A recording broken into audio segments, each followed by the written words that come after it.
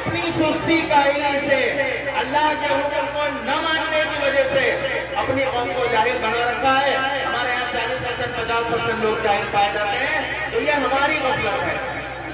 اب اگر اللہ میاں کی غلطی ہوئی ہو، جس کو ہم سب کہہ نہیں سکتے نعوذ باللہ، تو اللہ میاں اپنی غلطی سدھارتے ہیں، لیکن یقیناً اللہ تعالیٰ نے تو سوچ سمجھ کر ہمیں وہ کتاب عطا فرمائی ہے، عظیم الشان پیغمبر کے واسطے سے وہ کتاب عطا فرمائی۔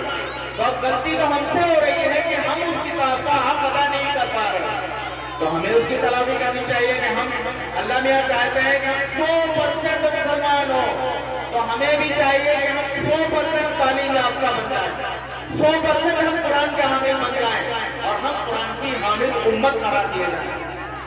اب اگر ہمارے اندر اتنے سارے جاہل ہیں، تو میں اس کی ایک مثال دیتا ہوں کہ ایسا لگتا ہے جیسے ایک مثال ہے کہ کوئی ہو کاما پہلوان، رستم پہلوان، اس کا ایک بیٹا ہو، تو باپ تو بہت بڑا پہلوان ہے، پورے علاقے کا نام ہے اس کا، لیکن بیٹا ہے جاہل، بیٹا ہے بزدل، ڈرپوک، کوئی چھوٹی سی بات آ جائے تو بیٹا چارپائی کے نیچے گھس جاتا ہے ڈر کے مارے۔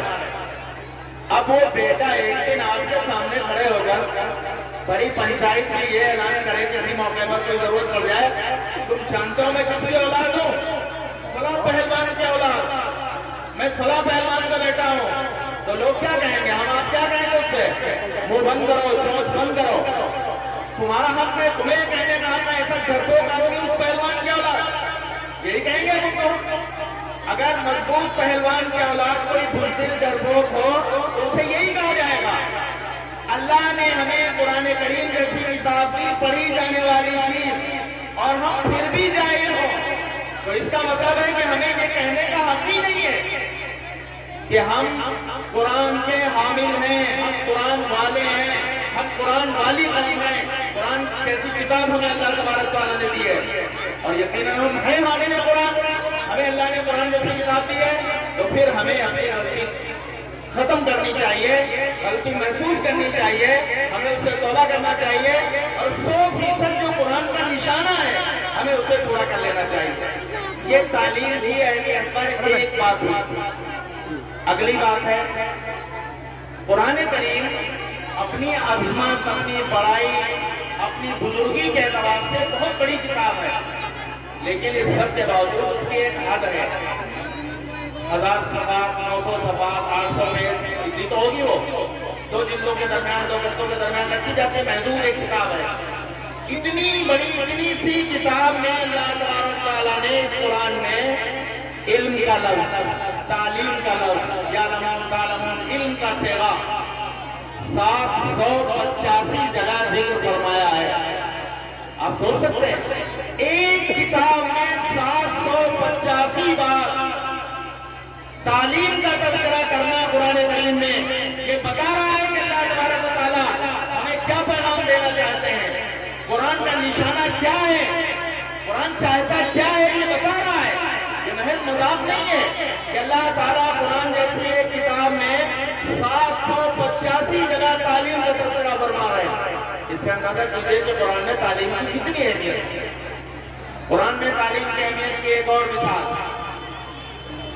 مکہ مکرمہ میں جب اللہ کے نبی صلی اللہ علیہ وسلم تشریف لائے تھے، اس وقت پورے مکے میں مورخین، سیرت نگار لکھتے ہیں، ڈاکٹر حمید اللہ پیرس کے بڑے مصنف رہے ہیں، وہ لکھتے ہیں کہ پورے مکے میں زیادہ سے زیادہ 5 قلم پائے جاتے تھے۔ پڑھے لکھے لوگ اتنے کم تھے اور لکھنے پڑھنے کا ماحول اتنا کم تھا، سارے مکے میں زیادہ سے زیادہ 5 قلم پائے جاتے تھے۔ تو وہ زمانہ جاہلیت کا زمانہ تھا کہ نہیں تھا؟ جہالت کا زمانہ، ان پڑھوں کا زمانہ۔ لیکن قرآن نازل ہوتا ہے تو قرآن میں قلم کا ذکر 4 بار کیا گیا۔ جاہلیت کے زمانے میں قرآن نازل ہو رہا ہے، وہ دنیا بھر میں کسی چیز کے بارے میں ذکر کرتا، قرآن ذکر کر رہا ہے قلم کے بارے میں 4 بار۔ ایک تو پہلی وحی میں ذکر ہے الذی علم بالقلم علم الانسان ما لم یعلم، اللہ نے قلم کے ذریعے علم سکھایا ہے، اور وہ چیزیں سکھائی جو اسے معلوم نہیں۔ قلم ساری دنیا میں علم کا سب سے بڑا ذریعہ ہے۔ آپ کو آپ کو تجربہ ہے اگر دنیا میں قلم نہ ہوتا چیزیں لکھی نہ جاتی تو ہزاروں سال پہلے کے جو علوم ہم تک ہیں، ہزاروں سال پہلے سے جو علوم ہم تک پہنچے ہیں، سائنس کے علوم، ٹیکنالوجی کے علوم، اس سے پہلے فلاسفہ فلسفیانہ علوم اور مذاہب کے علوم اور پرانی کتابیں، جتنے علوم، سارے علوم قلم کے ذریعے لکھ کر ہم تک پہنچے۔ اگر یہ قلم نہ ہوتا تو دنیا میں علم ہی نہیں ہوتا۔ یہ قلم اتنی بڑی چیز تھی تو اللہ تبارک تعالیٰ نے قرآن میں اس کا ذکر فرمایا پہلی وحی میں، الذی علم بالقلم علم الانسان ما لم یعلم۔ اور دوسری جگہ قرآن میں ایک جگہ ذکر ہے قلم کا، پوری ایک سورت نازل فرمائی القلم کے نام سے، نون والقلم وما یسطرون، پوری ایک سورت قلم کے نام سے نازل فرمائی۔ اس سے اندازہ کر سکتے ہیں کہ قرآن کی نظر میں اور قرآن کو لکھنے والے، قرآن کو ہم تک عطا فرمانے والے اللہ کی نظر میں قلم کی کتنی اہمیت ہے، تعلیم کی کتنی اہمیت ہے، اس کا اندازہ کر سکتے ہیں۔ یہ دو باتیں قرآن کی روشنی میں۔ اس کے بعد آئیے اللہ کے نبی صلی اللہ علیہ وآلہ وسلم کی ایک حدیث پاک آپ کے سامنے پیش کرتا ہوں۔ آپ نے تعلیم کی اہمیت کے بارے میں اتنی بڑی بات فرمائی ہے کہ شاید دنیا کے کسی فلسفی نے، کسی بڑے سے بڑے مفکر نے، کسی اصلاحی، کسی لیڈر نے، کسی حکمراں نے، دنیا کے کسی بڑے سے بڑے مذہب نے اتنا بڑا دعویٰ، اتنی بڑی چیز علم کے بارے میں نہیں کہی ہو۔ میں آپ کے سامنے پیش کرتا ہوں، اللہ کے نبی صلی اللہ علیہ وآلہ وسلم نے ارشاد فرمایا، طلب العلم فریضۃ علی کل مسلم، علم حاصل کرنا ہر مسلمان پر فرض ہے۔ بہت چھوٹے سے الفاظ ہیں، تھوڑی سی بات، پیارے نبی صلی اللہ علیہ وسلم کے الفاظ جوامع الکلم کہے جاتے تھے، جامع کلمات، ان کی تشریح بہت آگے ہے۔ میں چند باتیں اس کی روشنی میں چھوٹے سے چند الفاظ آپ کے سامنے کچھ حقیقتیں پیش کرتا ہوں۔ آپ دیکھیے کہ ہمارے نبی نے کیا بات کہہ دی ہے۔ اللہ کے نبی صلی اللہ علیہ وسلم نے فرمایا علم حاصل کرنا ہر مسلمان پر فرض ہے۔ اس کے دو حصے ہوئے، علم حاصل کرنا فرض ہے اور دوسرا حصہ ہے ہر مسلمان پر فرض ہے۔ ان دونوں کی تھوڑی تھوڑی تشریح۔ علم حاصل کرنا فرض ہے، فرض کا مطلب کیا ہوتا ہے؟ فرض کا مطلب اسلام میں یہ نہیں ہے کہ کوئی کام کرو تو بہت اچھا اور نہ کرو تو کوئی بات نہیں، کرو تو ثواب ملے گا، نہ کرو تو کوئی نقصان نہیں، یہ فرض کا مطلب نہیں ہے۔ اسلام میں فرض کا مطلب ہوتا ہے کہ یہ ڈیوٹی ہے، یہ کام کرنا ہی پڑے گا، اس کے بغیر کوئی چارہ ہی نہیں ہے، اور نہیں کریں گے تو سزا ملے گی، نہیں کریں گے تو میدان محشر میں جواب دینا پڑے گا، نہیں کریں گے تو اس کے خلاف اللہ کے سامنے کھڑا ہونا پڑے گا۔ یہ ہے فرض کا مطلب۔ میں آپ کو نماز کی مثال دیتا ہوں، زکوٰۃ کی مثال دیتا ہوں۔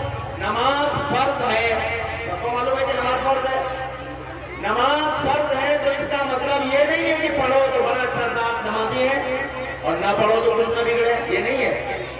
نماز نہیں پڑھیں گے تو اللہ کے یہاں پکڑ ہوگی۔ کیسے ہوگی؟